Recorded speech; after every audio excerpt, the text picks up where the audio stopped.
नमस्कार, स्वागत है आपका हमारे चैनल पर। मैं हूं आपके साथ शिप्रा सैनी। 34 साल पुराने रोड रेज केस में पटियाला सेंट्रल जेल में बंद कांग्रेस पार्टी के नेता नवजोत सिंह सिद्धू ने अब जेल में मौन व्रत रखने का फैसला किया है। जी हां, नवजोत सिंह सिद्धू 5 अक्टूबर तक मौन व्रत रखेंगे, जिसकी जानकारी उनकी पत्नी नवजोत कौर सिद्धू की ओर से दी गई है। उन्होंने जानकारी देते हुए ये बताया है कि सिद्धू नवरात्रि के दौरान मौन व्रत रखने का फैसला उनकी तरफ से किया गया है और उन्होंने बाकायदा ट्वीट किया है। अपने पति यानी नवजोत सिंह सिद्धू के ही ट्विटर हैंडल से ट्वीट करते हुए लिखा है कि नवजोत कौर ने लोगों से 5 अक्टूबर तक जेल में सिद्धू से मुलाकात न करने की भी अपील की है।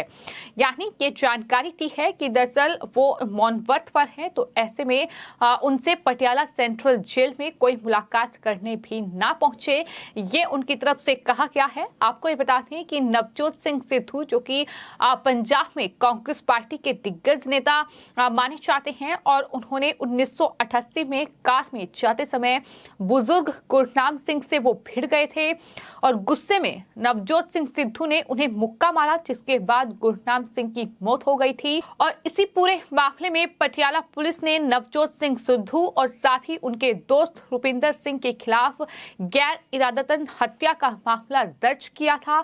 निचली अदालत ने 1999 में सिद्धू को बरी कर दिया था, लेकिन पंजाब हरियाणा हाईकोर्ट ने 2006 में सिद्धू को इस मामले में 3 साल की सजा सुनाई थी।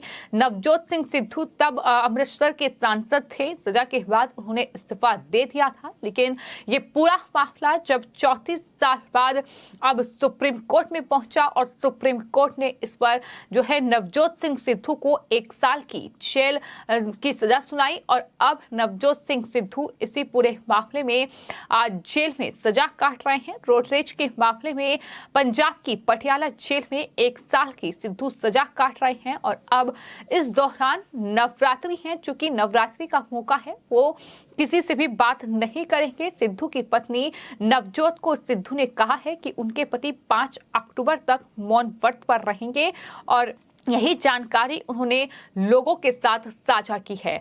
दरअसल जेल में पहुंचने से पहले नवजोत सिंह सिद्धू पंजाब में जो सियासी घमासान कांग्रेस पार्टी के भीतर चला, उसको लेकर भी काफी सुर्खियों में रहे। जिस तरह से पंजाब में नवजोत सिंह सिद्धू और साथ ही कैप्टन अमरिंदर सिंह के बीच जिस तरीके की सियासी जंग देखने को मिली और नतीजा ये हुआ कि पंजाब में कांग्रेस पार्टी ने सत्ता गंवा दी। जो नवजोत सिंह सिद्धू पंजाब का मुख्यमंत्री बनने का सपना देख रहे थे, जो कांग्रेस आलाकमान ने फैसला लिया, रणजीत सिंह चन्नी को मुख्यमंत्री बनाया गया और उसके बाद नवजोत सिंह सिद्धू ने हालांकि चुनाव में ये कोशिश की कि वो दरअसल अच्छा प्रदर्शन कर पाए, लेकिन ऐसा हो नहीं पाया और नवजोत सिंह सिद्धू अपनी ही सीट से हार गए। और उसके बाद अब इस रोड रेज केस में सुप्रीम कोर्ट ने जो फैसला सुनाया उसमें 1 साल की सजा सुनाई गई, जिसके बाद नवजोत सिंह सिद्धू फिलहाल 1988 में जो रोड रेज का ये मामला था, इस पूरे मामले में अब पटियाला सेंट्रल जेल में बंद हैं। और इस तरह से इससे पहले सिद्धू के ऊपर कोर्ट ने 1000 रुपये का जुर्माना भी लगाया था, लेकिन बाद में सुप्रीम कोर्ट ने मई 2018 के फैसले की समीक्षा करने के बाद उन्हें 1 साल की सजा इस पूरे मामले में सुना दी। 1988 के रोड रेज मामले में पटियाला निवासी गुरनाम सिंह घायल हुए थे और कुछ दिन बाद गुरनाम की मौत हो गई थी और इसी पूरे मामले में गैर इरादतन हत्या का केस जो है वो नवजोत सिंह सिद्धू पर चला, जिसके बाद उन्हें की सजा सुनाई गई और जिसके बाद अब सुप्रीम कोर्ट ने नवजोत सिंह सिद्धू को वरिष्ठ नागरिक को नुकसान पहुंचाने का दोषी पाया। उस समय कोर्ट ने सिद्धू पर 1000 रुपये का जुर्माना लगाते हुए उन्हें जेल जाने से राहत दी। हालांकि कोर्ट पीड़ित परिवार की समीक्षा याचिका पर विचार करने पर सहमत हुआ, जिसके बाद कोर्ट ने इस पूरे मामले पर संज्ञान लिया और इस तरह से सिद्धू को 1 साल की सजा सुनाई गई, वो भी तब जब वो पंजाब कांग्रेस के अध्यक्ष थे और इस सजा पर उन्होंने कहा कि वह कोर्ट का सम्मान करेंगे और कानून के आगे समर्पण करेंगे, जिसके बाद वो जेल पहुंच गए। और आज जिस जेल में वो बंद है यानी पटियाला सेंट्रल जेल, उसी जेल में दिलेर मेहंदी भी बंद है। मानव तस्करी के मामले में दरअसल दिलेर मेहंदी भी फिलहाल जेल में बंद है और उन्हें भी उसी बैरक में रखा गया है जिसमें पंजाब कांग्रेस के पूर्व अध्यक्ष नवजोत सिंह सिद्धू को रखा गया है। पंजाब की पटियाला सेंट्रल जेल में दिलेर मेहंदी और नवजोत सिंह सिद्धू के अलावा 4 और वीआईपी जेल में हैं, जिसमें 4 लोगों में पंजाब के पूर्व उप मुख्यमंत्री सुखबीर सिंह बादल के बहनोई विक्रम सिंह मजीठिया हैं। इसके अलावा पंजाब के पूर्व मुख्यमंत्री बेअंत सिंह हत्याकांड की मौत की सजा पाने वाले पुलिस कांस्टेबल भी हैं।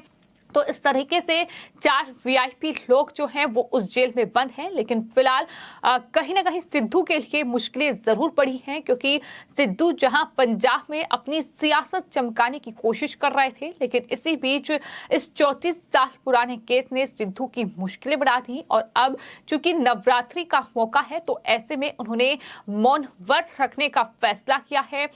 उनकी तरफ से ये कहा गया है कि वो मौन व्रत रखेंगे और इस तरह से अब कहीं ना कहीं ये जानकारी जो है उनकी पत्नी की ओर से साझा की गई है कि नवजोत सिंह सिद्धू फिलहाल मौन व्रत पर हैं।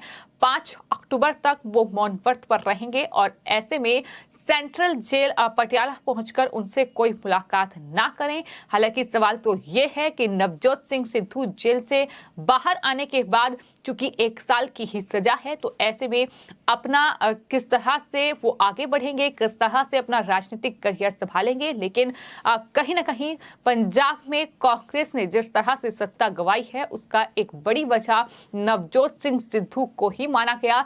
जिस तरह से सिद्धू ने कांग्रेस पार्टी के भीतर खाई पैदा की, कैप्टन को कांग्रेस से अलग कर दिया और इस तरह से खुद मुख्यमंत्री बनने का सपना देख रहे नवजोत सिंह सिद्धू आज खुद जेल में बंद है और कहीं ना कहीं उनकी राजनीति को भी बड़ा झटका लगा है। तो ऐसे में सवाल यही है कि नवजोत सिंह सिद्धू जेल से बाहर आने के बाद अब किस तरह से आगे बढ़ेंगे, किस तरह से वो राजनीति में अपने कदम रखेंगे, ये देखना होगा। आपको ये बता दें कि कांग्रेस पार्टी के नेता नवजोत सिंह सिद्धू जब से जेल में बंद हैं, कई तरह के आरोप जो हैं उन्होंने पहले भी लगाए हैं कि किस तरीके से जेल में उनके साथ कैसा व्यवहार किया जा रहा है। इसको लेकर उन्होंने शिकायत की थी और उसके बाद अब नवजोत सिंह सिद्धू के जेल में रहते हुए ये बड़ी जानकारी उनकी पत्नी की ओर से साझा की गई है, जिसमें उन्होंने कहा है कि नवरात्रि का मौका है तो ऐसे में वो मौन व्रत पर रहेंगे।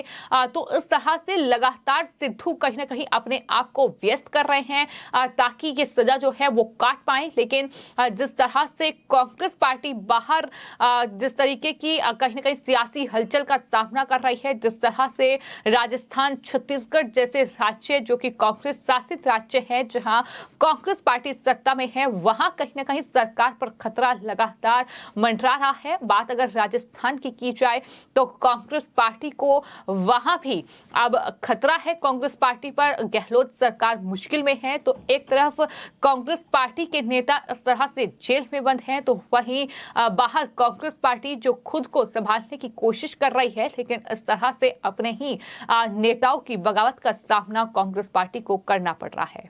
फिलहाल आपकी इस पूरे मामले पर क्या राय है, हमें कमेंट बॉक्स में जरूर लिखें और चैनल को सब्सक्राइब करें। धन्यवाद।